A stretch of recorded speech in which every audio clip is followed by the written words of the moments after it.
Hello అండి, అందరికీ నమస్తే. వెల్కమ్ టు మీ రమణ ఛానల్కి. నేను ఈరోజు మా ఇంటి ముందు నాటు జామ చెట్టు చూపిస్తున్నాను చూడండి. దీనికైతే కాయలు ఎంత బాగా కాస్తాయంటే చిన్నప్పటి నుంచి చిన్న చెట్టు కానించి ఇది బాగా కాసిద్ది అనమాట. దీని కాయలు అయితే చాలా తీయగా బాగుంటాయి. కొమ్మకి గుత్తులు గుత్తులుగా కాస్తాయి. ఇది కొంచెం పెద్దదైంది. దీని చిన్నప్పటి నుంచి కూడా అంత పెరిగిన కానించి కాయలు అయితే అసలు ఎట్ట కాస్తాయి, గుత్తులు గుత్తులు కాస్తాయి చూడండి ఒకసారి. అసలు దీని జామకాయలు తింటే ఎంత తీయగా బాగుంటాయో. ముఖ్యంగా షుగర్ పేషెంట్లకు కూడా ఇవే తింటే చాలా మంచిదని చెప్తారు. చూడండి కాయలు అసలు ఎట్లా గుత్తులు గుత్తులుగా, చిన్న కొమ్మకు కూడా చాలా గుత్తులు గుత్తులుగా కాస్తాయి ఈ చెట్టు.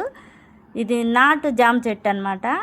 దీని కాయలు అంత టేస్ట్గా తీయగా బాగుంటాయి, చాలా బాగుంటాయి. ఒకసారి కాయలు కూడా చూడండి ఎంత లావుగా ఉన్నాయో. ఒక్కోసారి చిన్నయే పండిపోతాయి, ఒకసారి బాగా లావెక్కి బాగుంటాయి అన్నమాట కాయలు. చాలా బాగుంది. నా ఛానల్ చూసిన వాళ్ళు లైక్ చేసి సబ్స్క్రైబ్ చేయండి. Bye bye.